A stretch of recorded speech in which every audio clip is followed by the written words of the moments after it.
Bismillahirrahmanirrahim. Assalamualaikum warahmatullahi wabarakatuh. Alhamdulillahirrabbilalamin. Semoga kita semua selalu dalam keadaan sehat. Baik, kembali lagi di pertemuan kita yang kedua ini. Bapak akan membahas materi tentang etika bisnis Islam secara umum ya. Kita akan mulai dari bab pendahuluan. Baik, etika bisnis Islam ya, kita akan banyak berbicara tentang etika. Mulai dari etika itu sendiri, etika itu berasal dari bahasa Yunani ya, etikos, yang bermakna timbul dari kebiasaan. Jadi etika itu timbul dari kebiasaan yang sering dilakukan oleh orang ya di satu daerah tertentu. Jadi ada masyarakat di satu daerah, mereka memiliki kesepakatan, konsensus untuk melakukan satu hal tertentu. Nah, itu lambat laun ketika terus dilakukan menjadi kebiasaan dan lama-lama menjadi sebuah standar etika gitu. Nah, dari sini kita bisa lihat bahwa kebiasaan atau etika yang muncul itu ada di setiap daerah, yang artinya masing-masing daerah memiliki kebiasaannya masing-masing, memiliki standar etika, ukuran etika yang berbeda-beda pula.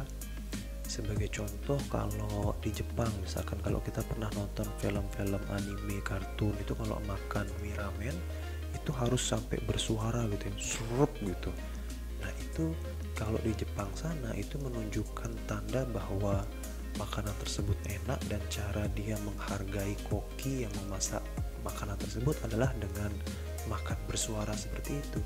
Tapi kemudian ketika itu kita bawa ke Indonesia, wah justru tidak beretika, itu ya, sangat-sangat tidak punya etika, makan kok bersuara seperti itu, gak sopan banget gitu kan ya. Artinya bahwa masing-masing daerah memiliki standar etikanya sendiri-sendiri. Kita nggak bisa menyamaratakan etika tersebut ada di setiap daerah karena pasti beda-beda. Contoh saja di Lombok itu kalau di desa Sade itu kan ngepel lantainya pakai kotoran sapi. Nah, kalau kita bawa itu ke Mataram, waduh, bukannya bersih malah kotor semua rumah kita ya. Kemudian kalau di Lombok ya, jangan pergi dengan anak gadis orang di atas jam 10 malam, nanti dinikahin ya, karena dipikir menari, kawin lari gitu ya. Nah, itu kan budaya-budaya atau standar-standar etika yang ada di masing-masing daerah, dan itu berbeda-beda, unik setiap daerahnya ya. Nah, tetapi tentu saja yang perlu menjadi perhatian adalah bahwa ketika kebiasaan tersebut baik gitu ya memang harus diteruskan ya, jadi satu standar etika tertentu. Tetapi ketika satu kebiasaan atau budaya tersebut dirasa kurang cocok dan tidak baik, ya bisa ditinggalkan gitu ya. Banyak contohnya ya, misalkan kayak kayak di Nusa Tenggara Timur dulu ya, itu ada, pernah nonton di Jejak Petualang seperti itu, ada budaya nombak ikan paus ya. Jadi ikan paus itu ditombak ya, itu bukan merupakan budaya sana ya. Nah, itu belakangan sudah mulai ditinggalkan. Kenapa? Karena ikan paus sendiri sudah terancam punah ya kalau terus-terus diburu seperti itu. Sekarang sudah diganti dengan jenis ikan lain yang populasinya relatif lebih banyak gitu ya, karena di lautan sendiri kan ada ekosistemnya. Ketika ekosistem itu satu rantainya terganggu, kan bisa terganggu semua gitu. Ikan kecil makan ikan besar dimakan yang lebih besar, segala macamnya. Ekosistem itu salah satunya terganggu, salah satunya punah katakan gitu, maka yang lain ini akan ikut terganggu juga, kira-kira seperti itu ekosistemnya ya. Nah, itu dia. Jadi kalau budaya tersebut buruk ya ditinggalkan gitu ya. Termasuk mungkin budaya kawin lari yang ada di Lombok ya. Bapak lihat beberapa daerah itu sudah mulai meninggalkan budaya kawin lari tersebut ya. Mungkin nggak tahu pertimbangannya seperti apa, mungkin dirasa kurang pas gitu ya, sehingga mereka lebih menggunakan lamaran gitu ya. Jadi kira-kira seperti itu ya. Mungkin ada budaya-budaya yang kurang baik, bisa ditinggalkan dan diganti dengan yang baik, seperti itu kira-kira ya. Nah, jadi etika yang akan kita bicarakan nanti memang erat kaitannya dengan baik atau buruk ya. Jadi kalau manajemen bisnis secara umum itu kaitannya dengan bagaimana berbisnis secara benar gitu ya. Kita akan diajarkan bagaimana mengatur keuangan secara benar, mengatur pemasaran secara benar, mengatur sumber dayanya secara benar, Nah, di etika ini kita akan diajarkan bagaimana melakukan itu semua tidak hanya benar tetapi juga dengan cara-cara yang baik gitu. Misalkan kayak manajemen pemasaran. Manajemen pemasaran itu secara ilmu manajemen ya dibenarkan gitu. Memang kalau ingin produk kita laku, ya kita harus melakukan proses pemasaran. Nah, pertanyaannya kemudian adalah pemasaran yang kita lakukan, katakan promosi iklan itu apakah sudah baik atau belum gitu. Misalkan kayak iklan rokok itu kan diatur bener ya. Mulai dari jam tayangnya harus di atas jam 10 malam karena dikhawatirkan kalau di bawah itu masih ditonton oleh anak-anak, karena iklan rokok kan merupakan konten dewasa. Kemudian iklan rokok tersebut tidak boleh menampilkan rokoknya secara langsung. Makanya kalau kita lihat iklan-iklan rokok itu nggak ada menampilkan wujud rokoknya, itu nggak ada, memang nggak diperbolehkan ya, karena melanggar kode etiknya lah, kode etik periklanan khususnya iklan rokok tersebut. Makanya rata-rata iklan rokok tuh pasti olahraga ekstrim dan lain sebagainya yang tidak menampilkan rokoknya secara langsung ya. Jadi iklan sendiri itu selain dibenarkan oleh manajemen secara bisnis, juga harus diatur baik buruknya. Ini loh iklan yang baik tuh seperti ini, iklan yang buruk tuh seperti itu. Ada kode etik atau ada etika yang harus mereka jalankan. Nah, kode etik seperti apa itulah yang akan kita pelajari di mata kuliah seperti ini. Jadi kode etik yang kita pelajari ini cakupannya adalah cakupan perusahaan ya, bukan etika secara umum di masyarakat, enggak, tetapi lebih spesifik dalam hal bisnis ya. Namanya juga mata kuliah etika bisnis Islam ya, maka etika yang ada pada bisnis ya, bisnis sebuah perusahaan itu seperti apa, kira-kira seperti itu. Nah, etika ini memiliki banyak sekali persamaan katanya ya, atau nama-nama lainnya ya, atau istilah-istilah yang mirip-mirip definisinya ya. Seperti ada tata krama, ada norma, ada sopan santun, kemudian ada moral, ada apalagi, banyak banget ya. Nah, istilah-istilah tadi itu memang memiliki definisinya sendiri-sendiri ya. Norma adalah bla bla bla bla dan seterusnya. Tetapi dari semua istilah tersebut kita bisa menarik satu garis merah yang mana kesemuanya itu mengatur tentang perilaku manusia yang baik itu seperti apa. Jadi garis merahnya adalah tentang mengatur perilaku manusia yang baik itu seperti apa. Nah, kalau dalam Islam sendiri, etika ini dikenal dengan istilah akhlak. Jadi kalau mau mencari referensi tentang etika di dalam Islam, maka referensinya adalah akhlak tadi itu. Kalau di dalam lingkup sebuah perusahaan, etika tersebut biasanya disebut sebagai istilah kode etik. Nah, mungkin kalau kalian pernah dengar tentang kode etik, itu adalah maksudnya seperangkat atau sekumpulan etika yang sudah dirumuskan ke dalam peraturan perusahaan gitu. Salah satu contohnya misalkan kayak kemarin salah satu anggota KPK ya, pimpinan KPK kalau nggak salah ya, pokoknya anggota KPK lah gitu ya, itu dia berkunjung ke satu daerah tetapi menggunakan helikopter mewah gitu. Nah, itu sempat disorot karena melanggar kode etik KPK, karena anggota KPK sendiri itu nggak boleh bermewah-mewahan. Jadi kalau mau pergi kemana-mana itu nggak boleh pakai alat transportasi yang mewah, itu karena merupakan kode etiknya mereka gitu ya. Nah, artinya di setiap organisasi, apalagi di setiap perusahaan, itu pasti memiliki kode etiknya sendiri. Nah, kita dalam mata kuliah ini akan membahas kode etik dalam perusahaan tersebut dalam sudut pandang Islamnya. Kira-kira bisnis atau etika di dalam berbisnis dalam pandangan Islamnya itu seperti apa gitu.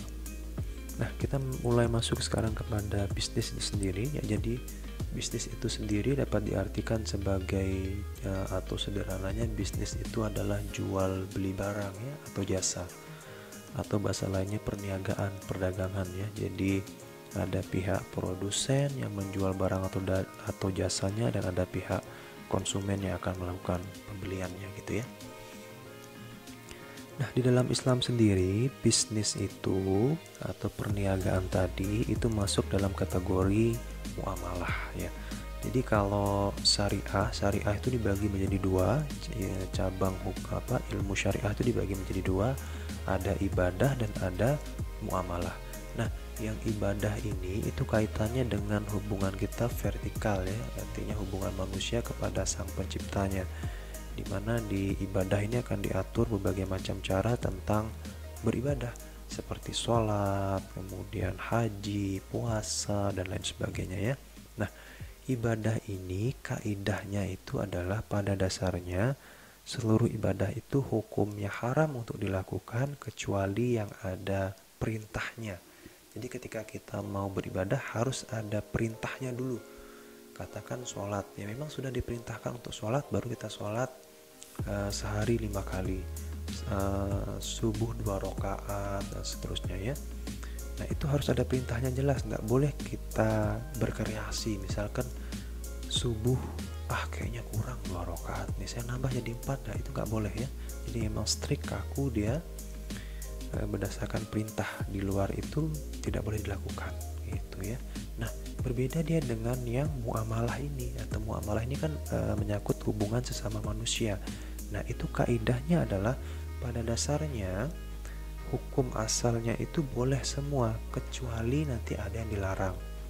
Jadi di dalam berbisnis, karena bisnis masuk muamalah ya, hubungan sesama manusia, maka bisnis apapun yang kita lakukan, jualan apapun yang kita lakukan, hukum asalnya boleh, halal, silahkan, tidak masalah, asalkan tidak melanggar hal-hal yang dilarang. Nah dari sini sebenarnya kita bisa lihat betapa rahmatnya ya, kasih sayang Allah kepada kita, bahwa kalau dalam hal ibadah cukup lakukan yang diperintahkan saja. Dalam hal muamalah silahkan bebas lakukan apa saja yang kalian inginkan, kecuali ini loh, sedikit saja hal-hal yang dilarang. Apa saja hal-hal yang dilarang itu nanti akan kita bahas satu persatu ya. Jadi pada intinya setiap bisnis yang kita lakukan itu hukumnya boleh dan bernilai syariah, bisnis apapun itu. Jadi jangan terkecoh dengan kata syariah gitu ya, mentang-mentang kalau bisnis harus ada kata syariahnya baru bisnis tersebut islami gitu. Enggak mesti gitu ya. Usaha yang syariah itu enggak hanya jualan kurma kok, enggak hanya jualan baju muslim, enggak. Jualan kopi dalgona itu syariah juga, asalkan kopinya memang menggunakan bahan-bahan yang sesuai lah dengan Islam, gak ada campuran barang-barang haram dan segala macamnya.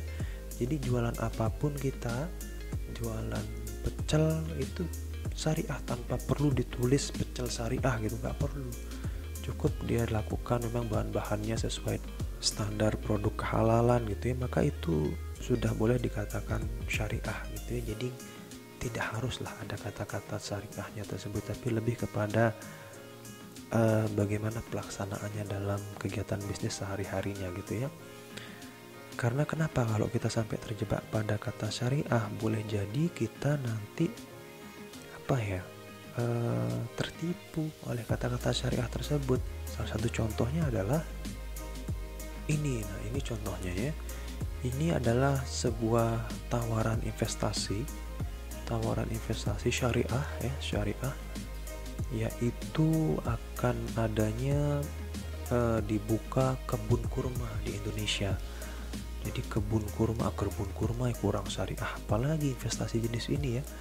Jadi di kebun kurma ini nanti bahkan ada Islamic Centernya, bahkan ada macam-macam deh, tempat ibadah dan seterusnya ya.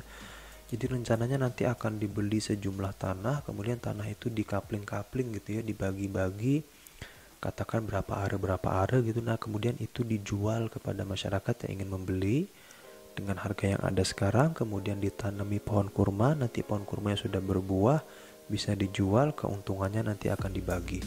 Kira-kira seperti itu investasinya ya. Nah ini kalau sepintas kita lihat kayaknya menarik gitu ya, dan dari sisi agama kayaknya wah ini pohon kurma, ini kurang syariah apalagi gitu ya. Tapi kalau kita mau teliti lagi, ternyata ini adalah investasi bodong ya. Pemerintah sudah menyatakan bahwa jenis investasi ini bodong ya. Kenapa? Karena Nggak jelas ya, nggak jelas. Begitu uang nasabah sudah terkumpul, boro-boro ditanam pohon kurma ya, orangnya hilang entah kemana, duitnya dibawa lari ya. Ya ampun, habis sampai ratusan juta, bahkan orang banyak sekali korban-korbannya ya, diantaranya seperti yang ada di sini ditampilkannya ini, bahkan kerugiannya bisa sampai ratusan juta ya, luar biasa ya. Sebenarnya kalau kita mau berpikir secara jernih saja ya, investasi kebun kurma ini kan tanaman asli Arab Saudi, negeri yang panas, padang pasir gitu ya. Itu kan kira-kira nggak cocok lah kalau ditanam di Indonesia ya. Bapak pikir nggak akan tumbuh itu dengan habitat yang ada di Indonesia ya. Kalaupun dia bisa tumbuh, pohon kurma tersebut ya, buahnya itu nggak akan semaksimal atau sebagus ketika dia ditanam di habitat aslinya di padang pasir sana. Dari situ saja sebenarnya sudah bisa kelihatan kalau ini investasi kayaknya ada sesuatu ini gitu kan ya. Jadi jangan mudah terkecoh dengan istilah-istilah mentang-mentang ada syariahnya sudah pasti islami gitu. Enggak selamanya gitu ya. Yang ada kata syariahnya belum tentu syariah, dan yang tidak ada kata syariahnya belum tentu tidak syariah. Harus kita teliti lebih lanjut lagi ya, kira-kira investasi yang ditawarkan itu seperti apa. Karena dalam beragama ini nggak cukup hanya yakin kita ini syariah gitu, nggak cukup, harus ada ilmunya. Bagaimana kita mempelajari jenis investasi tertentu ini benar atau enggak gitu. Jadi agama itu kombinasi antara keyakinan dan ilmu. Sama seperti ketika kita mau sholat, arah kiblatnya, saya yakin ini Pak arah kiblatnya tuh hadap sini. Kenapa? Karena di sini matahari tenggelam Pak, ini mengarah ke arah barat gitu Pak. Ka'bah tuh ada di sini. Kalau kita lihat di peta Indonesia ke arah barat kan nggak hanya Arab Saudi, bisa ngarah ke Afrika, bisa ngarah kemana-mana gitu kan. Artinya butuh ilmu di sana. Makanya di Fakultas Tarbiyah kalau nggak salah itu ada jurusan ilmu falak, namanya ilmu astronomi, yang digunakan untuk kegiatan-kegiatan ibadah Islam seperti ini, kayak menentukan arah kiblat. Itu ada perhitungan-perhitungannya ya, lintang utara, bujur, apa segala macam itu dihitung sehingga pas nih arah kiblatnya ke sini, mengarah ke Ka'bah. Kira-kira seperti itu ya. Artinya dalam beragama ini tidak cukup yakin, tapi juga harus ada ilmunya tadi ya. Bahkan sekarang kalau arah kiblat bisa lewat HP ya, itu nanti ada GPS, ada segala macam, sudah bisa ketahuan arah kiblatnya seperti apa. Kira-kira seperti itu ya. Nah, berbicara tentang hal-hal yang dilarang dalam Islam tadi ya, dalam muamalah tadi kan hukum asalnya itu kan boleh kecuali hal-hal yang dilarang. Nah, apa saja hal-hal yang dilarang? Pertama adalah yaitu maisir. Nah, Maisir tahu kan, negara yang ibu kotanya Kairo, Mesir itu Pak. Itu Mesir ya. Jadi maisir itu diartikan sebagai judi, tet ya, transaksi yang sifatnya untung-untungan, kemudian transaksi yang sifatnya tidak pasti, transaksi yang sifatnya spekulasi ya, perjudian lah pada umumnya, itu disebut sebagai maisir ya. Mengundi nasib umpama mulai dari yang paling sederhana ya, katakan nanti ada motor lewat, nih motor belok kiri atau kanan, kalau belok kiri pasang taruhan sekian. Nah itu sudah judi level paling bawah ya, sampai dengan nanti level paling atas itu ada judi online, judi di kasino dan segala macamnya itu ya. Itu jelas merupakan hal-hal yang dilarang dalam Islam ya. Judi sendiri itu pun minimal memiliki 3 unsur. Yang pertama adalah adanya taruhan, jelas ada taruhan di awal, kemudian ada permainannya, dan terakhir nanti ada yang menang ya. Nah, di mana ada yang menang pasti ada yang kalah. Artinya di satu sisi ada pihak yang diuntungkan, tapi di sisi lain ada pihak yang dirugikan. Nah, Islam itu, bisnis yang Islami itu kata kuncinya adalah seluruh pihaknya diuntungkan. Itu kata kuncinya. Kalau ada salah satu pihak yang dirugikan, maka pasti itu bisnis tidak islami. Contohnya judi ini. Judi ini kan satu pihak yang menang nanti dia diuntungkan, pihak lain yang kalah itu dirugikan kan. Dalam hal ini pasti dia tidak islami bisnis tersebut. Tapi kalau bisnis tersebut baik pihak produsennya diuntungkan karena produknya laku, kemudian konsumennya mendapatkan barang yang dia inginkan, sama-sama untung, maka itu islami. Kira-kira seperti itu. Kemudian, nah, perjudian ini di dalam dunia bisnis itu jarang banget disebut judi gitu, jarang banget ya. Biasanya mereka lebih sering menggunakan istilah money game atau permainan uang. Jadi kalau kalian pernah dengar tentang money game, itu maksudnya adalah perjudian Roma Irama ini. Maksudnya adalah perjudian tersebut ya. Nah, money game tersebut bisa dijumpai pada banyak variasi ya, banyak produk. Salah satunya adalah bisa dalam MLM ya, atau multi level marketing. Nah, tentu tidak semua multi level marketing itu menggunakan mekanisme money game ya. Tetapi ada juga kok multi level marketing yang memang benar gitu, menggunakan prosedur yang dibenarkan gitu ya. Tetapi mungkin karena saking seringnya MLM itu menggunakan mekanisme money game seperti ini, sehingga persepsi masyarakat ketika mendengar MLM itu sudah keburu duluan negatif gitu ya.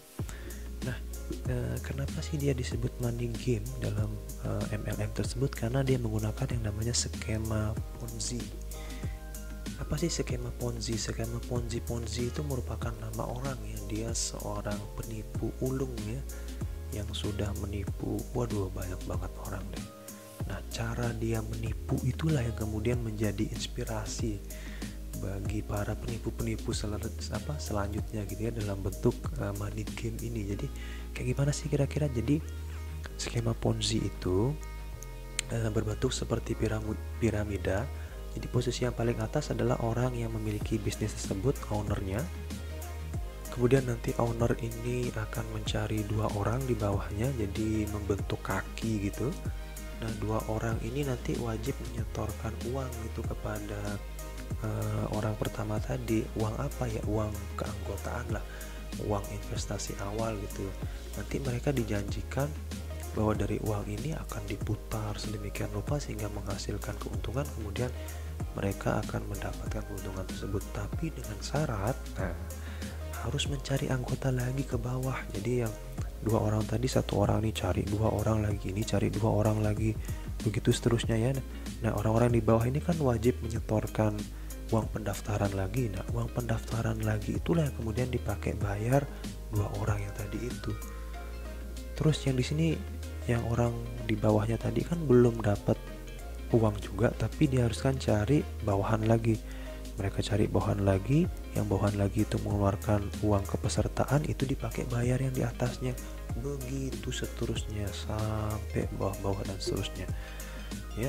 Sampai pada satu titik tertentu, orang-orang tuh karena sudah terlalu banyak ya, piramidanya ke bawah, mereka tidak bisa lagi menemukan anggota baru, yang artinya tidak ada uang kepesertaan pakai bayar orang yang di atasnya, ya runtuh sudah piramida itu.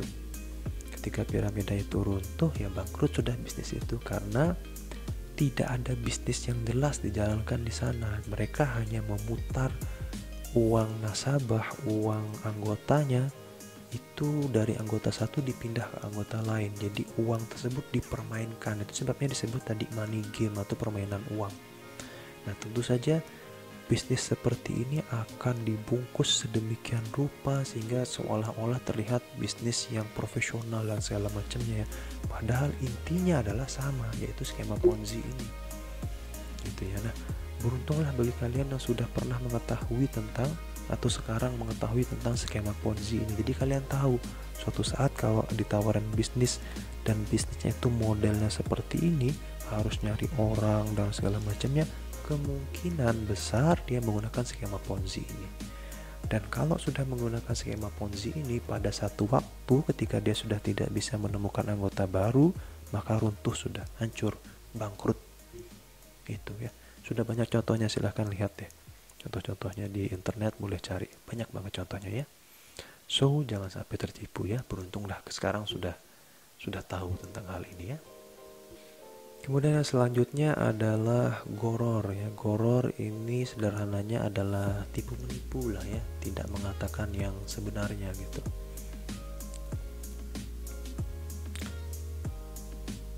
Nah, tipu menipu ini termasuk dalam hal kualitas barang maupun kuantitas ya. Jadi dari segi kualitas katanya produk ori, ini ternyata KW gitu ya. Nah, itu sudah kegiatan goror ya. Atau katanya gunakan bakso dari daging sapi, ternyata dicampur daging lain-lain yang bukan sapi. Itu kan, itu jelas merupakan tindakan goror yang sangat dilarang dalam Islam ya. Maupun dalam hal kuantitas, misalkan katanya ini jual beras 1 kilo, begitu ditimbang ulang di rumah kurang di 1 kilo, cuman 900 gram atau 9 on ya. Nah, itu termasuk goror juga ya. Nah, ketika praktik goror ini dilakukan, maka pasti salah satu pihak, yaitu produsen dalam hal ini, diuntungkan karena tadi kuantitasnya tidak sesuai dengan yang seharusnya. Tapi di sisi lain konsumen dirugikan karena kuantitasnya tadi tidak sesuai, yang dia bayarkan 1 kilo tapi yang dia terima cuma 900 gram. Nah, ini kan satu pihak dirugikan, satu pihak diuntungkan ya. Ada pihak yang dirugikan di sini. Maka ini ciri-ciri bahwa bisnis tersebut tidak islami. Karena ingat, ciri bisnis islami tadi adalah bahwa seluruh pihak diuntungkan. Salah satu ada yang tidak diuntungkan, maka itu menjadi bisnis yang tidak islami, kira-kira seperti itu. Kemudian yang selanjutnya, hal yang dilarang adalah riba. Nah, ini jelas ya, riba ini dilarang ya. Riba itu artinya tumbuh dan berkembang ya. Jadi kalau Anda nanam pohon itu tumbuh dan berkembang, berarti pohonnya riba gitu ya. Enggak ya, maksudnya riba di sini adalah dalam hal transaksi jual beli ya, maupun transaksi utang piutang.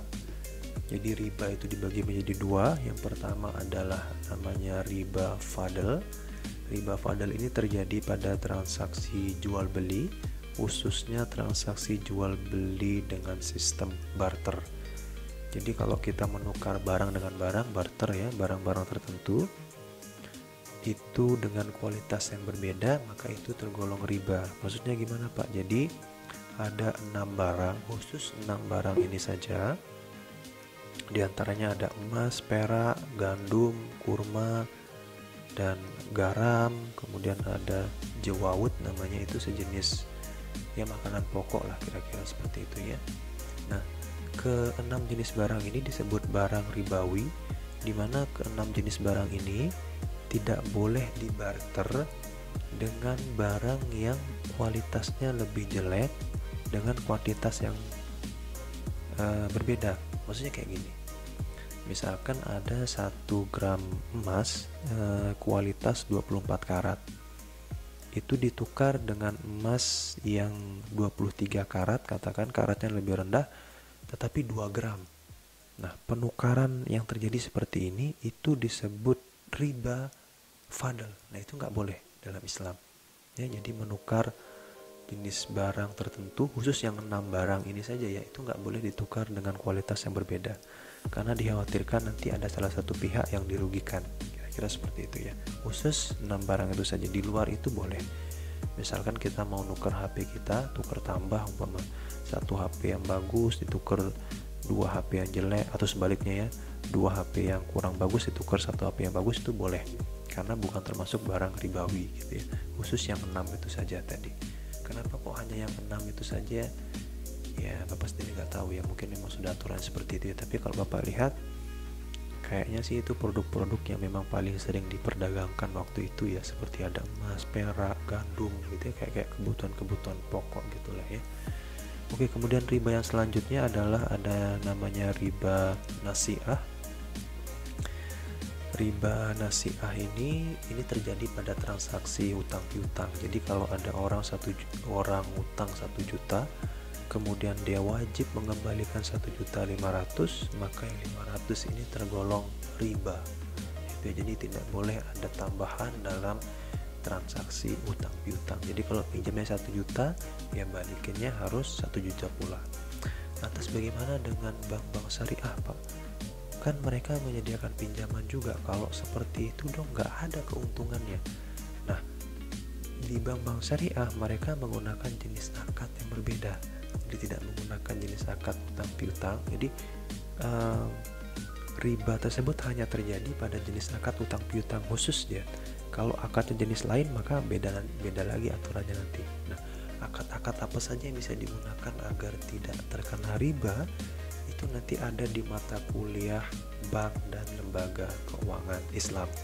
Itu ada di semester 6 ya. Insya Allah kalau kita ketemu lagi di semester 6 kita akan bahas tuntas mengenai jenis-jenis akad tersebut, karena emang spesifik kita bahas tentang bank dan lembaga keuangan yang memang paling banyak praktek riba itu ya di perbankan dan lembaga keuangan tersebut ya.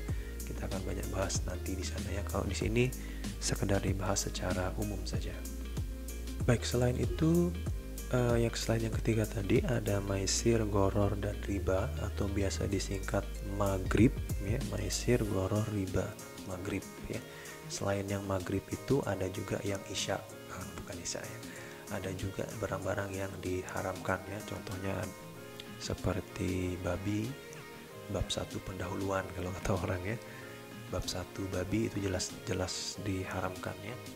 Pak, kita nggak mungkin lah Pak jual beli babi secara langsung seperti itu ya. Boleh jadi tidak menjual secara babi utuh seperti itu ya, tapi boleh jadi dalam campuran-campuran ya, seperti beberapa kasus yang ada kayak produk makanan itu produk obat-obatan ternyata mengandung babi gitu ya, dalam kandungan tertentunya ada DNA babinya seperti itu bisa saja terjadi ya. Jadi tidak secara khusus dia jualan babi, tetapi ada kandungan babi di dalam produk yang dia jual ya.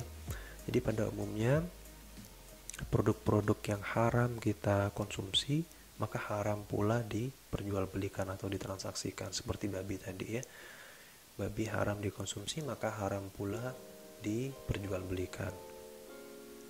Dan selanjutnya ada bangkai. Bangkai ini adalah hewan yang telah membusuk ya.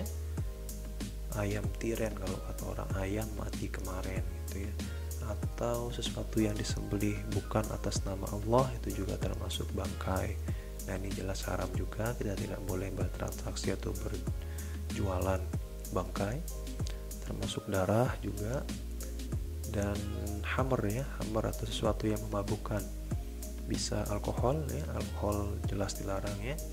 Dilarang untuk, nah alkohol ini sendiri pun atau minuman keras ini, miras ya, miras antika.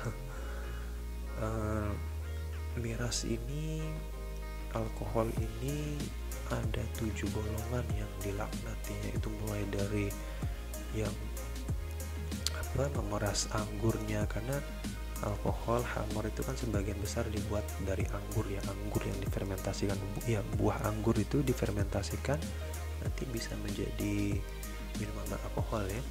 Mulai dari yang peres anggurnya, kemudian yang nganterin anggurnya, nanti pokoknya semua sampai yang mengantarkan minuman kepada pemesan minuman tersebut, itu semua dilaknat lah gitu kira-kira sama Allah ya. Karena alkohol itu satu kesatuan itu dilarang ya, diharamkan memang ya, segala macam yang berkaitan dengan alkohol itu ya. Nah, oleh sebab itu kalau kalian nanti bekerja ya mohon diperhatikan ya, apakah tempat kerja kalian itu menjual alkohol. Karena kalau tempat kerja kalian menjual alkohol, kalian masuk ke dalam sistem penjualan alkohol tersebut walaupun secara tidak langsung, kalian bisa kena imbas dosanya nanti, kira-kira seperti itulah. Untuk lebih amannya sih memang lebih baik memilih tempat bekerja yang bebas lah dari alkohol untuk cari amannya lah, kira-kira seperti itu ya. Kemudian ada narkoba ya, narkoba jelas ya sangat dilarang untuk diperjualbelikan ya. Narkoba atau penyalahgunaan obat ya. Oh ya, kalian tahu kenapa disebut penyalahgunaan obat gitu ya? Karena memang aslinya narkoba itu digunakan untuk dunia medis ya, untuk dunia pengobatan ya, khususnya bagian ini ya, penyakit kejiwaan itu kadang-kadang dikasih obat penenang dan segala macamnya yang merupakan obat-obat psikotropika apa namanya gitu ya, yang artinya memang obat-obat tersebut awalnya digunakan untuk dunia medis yang kemudian disalahgunakan, dosisnya diperbanyak, dioplos pakai ini segala macam, sehingga akhirnya menjadi penyalahgunaan obat-obatan terlarang seperti itu ya. Oke, baik, itu dia hal-hal yang dilarang dalam bisnis. Kemudian kalau kita masuk spesifik lagi ke dalam bisnis di sebuah perusahaan, tadi berbicara tentang etika, maka kita akan berbicara tentang kode etik di dalam sebuah perusahaan. Nah, kira-kira seperti apa kode etik tersebut di dalam perusahaan, praktiknya seperti apa, itu akan kita bahas di pertemuan selanjutnya. Untuk sekarang cukup sekian dan terima kasih. Assalamualaikum warahmatullahi wabarakatuh.